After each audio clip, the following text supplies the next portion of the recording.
आप अपने नेटवर्क को, अपने ऑर्गेनाइजेशन को कैसे बिल्ड कर सकते हैं। जो सबसे पहली ट्रेनिंग जो मैंने मिली, जो सबसे पहला बेसिक मुझे मिला, आज मैं उसी के इर्द गिर्द रहूंगा। आप कुछ भी कर लीजिए, इसके बिना आप कदम नहीं हिला सकते, इसके बिना आप आगे नहीं जा सकते जब तक आपकी बेसिक पे कमांड नहीं है। चार टायरों पे इंडस्ट्री टिकी है। जैसे आपकी कार का एक टायर पंचर है या उसमें हवा कम है, आप अपनी मंजिल पर आसानी से नहीं पहुंच पाएंगे, सही टाइम पर नहीं पहुंच पाएंगे। इसलिए फोर बेसिक पे कमांड लेना बहुत बहुत बहुत ज्यादा जरूरी है। सबसे पहले आता है लिस्ट। किसी को मिलने से, प्लान शो करने से पहले आप एक उनकी कॉपी पेपर पे लिस्ट बनाइए। आपको लिखना पड़ेगा। आप दिमाग में नहीं चलेगी ये लिस्ट, मोबाइल में नहीं चलेगी ये लिस्ट। और जितने भी जहन में लोगों के नाम आते हैं, जिनको आप जानते हैं, उनका नाम लिखिए। वो आपका कच्चा माल है। लेकिन एक तरीका ऐसा है मेरा जिससे कोई भी पर्सन छूटेगा नहीं, फ्रेंड्स मेथड। फ्रेंड्स में एक फुल फॉर्म मैंने बना रखी है। एफ से जितने भी आपके फ्रेंड्स हैं, फैमिलीज हैं, उनका आप नाम लिख लीजिए। ताया चाचा बुआ का नाम लिख लीजिए। रिलेटिव, जितने रिलेटिव को आप जानते हैं उनके नाम लिख लीजिए। इंस्टीट्यूशनल फ्रेंड जो कभी आपके साथ पढ़े थे उनका नाम लिख लीजिए। कोई इंप्लॉइज को आप जानते हैं, नौकरी पेशा वाले लोगों को, ये लोग बहुत ज्यादा ड्रीमर होते हैं, इसलिए ऐसे लोगों को कभी आप मत छोड़िए। नेबर्स को जरूर लिखिए अपनी लिस्ट में। डेली मेयर्स, जो लोग रोजाना आपको मिलते हैं आते आते, और स्ट्रेंजर्स, अजनबी। तो ये एक तरीका है जिससे कोई भी आदमी छूटेगा नहीं। लिस्ट बनाते वक्त कभी किसी को प्री जज मत कीजिएगा। तो इसलिए लिस्ट बनाते वक्त कोई कंजूसी मत करना। आप जितने भी नाम आपको याद आए, 200, 250, 300, 400, सबके नाम लिखो।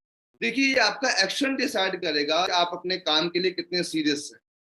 जब एक सीनियर अपलाइन आपके साथ वर्किंग के लिए उतरता है, तो सबसे पहले वो ये देखता है कि सामने वाला डिस्ट्रीब्यूटर वो हर काम सही तरीके से कर रहा है। तो अपलाइन भी सीरियस होगी, यार इसको 80% टाइम देना चाहिए, क्योंकि हर काम दिल से कर रहा है। इसलिए लिस्ट बनाते वक्त कंजूसी मत करना। आपकी अपलाइन भी और परमात्मा भी देख रहा है कि ये आदमी इस काम को सीरियस लेता है या नहीं लेता है। मुझे यहाँ पे बहुत ज्यादा पसीना नहीं बहाना, मुझे रिक्शा नहीं चलाना यहाँ पे। ये इंडस्ट्री बनी इससे है, छोटे छोटे कामों से। और छोटे छोटे काम ही आपको बड़ा बनाते हैं दोस्तों। तो इसलिए लिस्ट बनाइए, उसका नाम, सीरियल नंबर लिखिए, नाम लिखिए, उसकी एज लिखिए, प्रोफेशन क्या करता है, वो फैमिली कितने लोग हैं, उसके मोबाइल नंबर क्या है, और एड्रेस कहाँ का रहने वाला है। तो लिस्ट बनाइए, एक बड़ी सीख कि आप अपनी फैक्ट्री का कच्चा माल तैयार कर रहे हैं। तो दूसरा काम आ जाता है कॉन्टेक्ट करना, उसको बुलाना। इसको बोलते हैं इन्विटेशन। इन्विटेशन पे कुछ बातों का ध्यान रखना होता है। जब आप वक्त ले रहे हैं किसी से मिलने का, तो कॉन्फिडेंट रहना है आपने, क्योंकि आपके पास जो जानकारी है उसके पास नहीं है। जो आपके पास अपॉर्चुनिटी है, मौका है, वो सामने वाले के पास नहीं है। ये समझ के चलिए कि आपके पास सोने की, हीरे की खान है, जो आप किसी को देने जा रहे हैं, उससे लेने नहीं जा रहे कुछ।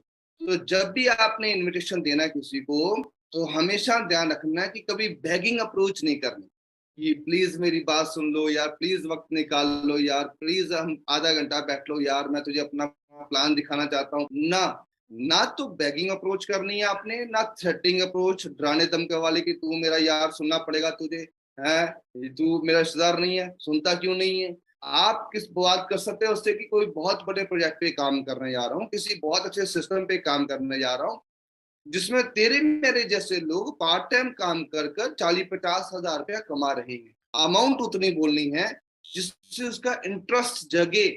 अगर वो जॉब कर रहा है तो उसको बोलिए कि तेरे मेरे जैसे लोग पार्ट टाइम काम करके 10-20 हजार कमा रहे हैं। अगर किसी बिजनेसमैन से बात कर रहे हैं तो आप ये बोल सकते हैं कि एक ऐसा प्रोजेक्ट है कि आप अपने काम के साथ पैसिव इनकम जनरेट कर सकते हैं। अपने काम के साथ 40-50 हजार रुपया अपनी यहीं बैठे बैठे और कमा सकते हैं। तो 40-50 हजार पार्ट टाइम, बिजनेसमैन का माइंड जल गया, दिमाग जल गया, बत्ती जली। वो बोलेगा क्या है, बताते हैं। यहाँ पे वो बात क्यों सुनेगा?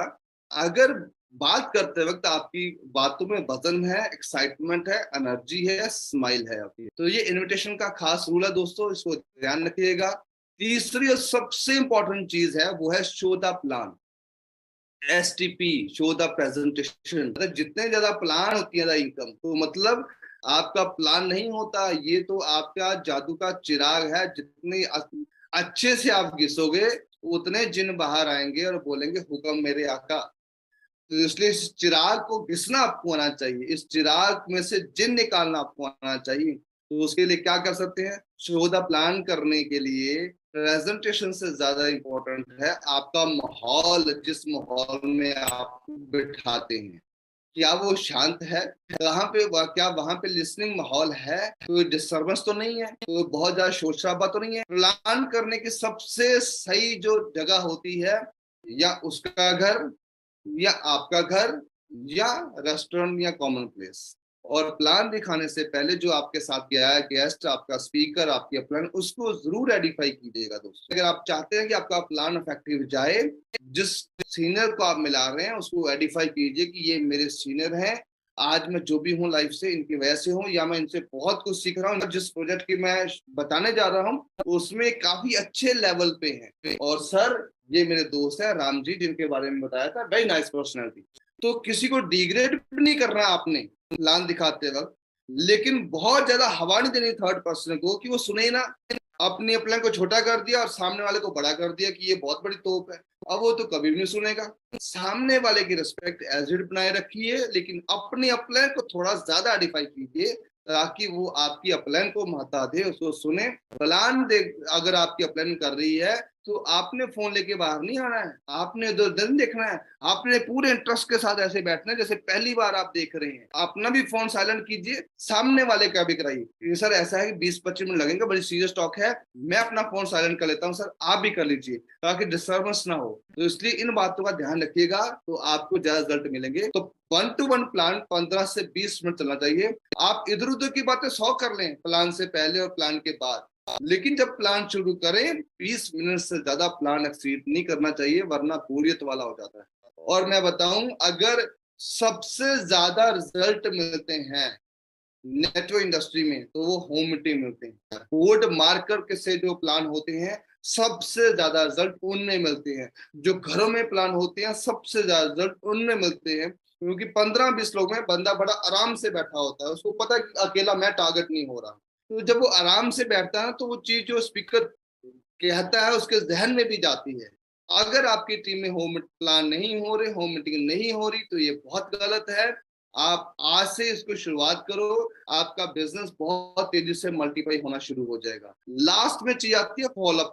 फॉलोअप प्लान देने के बाद ही शुरू हो जाता है, और कब तक चलता है? जब तक बंदा ज्वाइन ना कर दे। मेरी बात ध्यान दीजिएगा, कब शुरू होता है? प्लान खत्म होने के बाद ही शुरू हो जाता है, लेकिन कब तक चलता है? जब तक बंदा ज्वाइन ना कर दे। 24 घंटे, 48 घंटे, हफ्ता, 10 दिन, महीना, 2 महीने, 6 महीने, साल, 2 साल, 3 साल, कभी भी बंदा ज्वाइन कर सकता है आपको।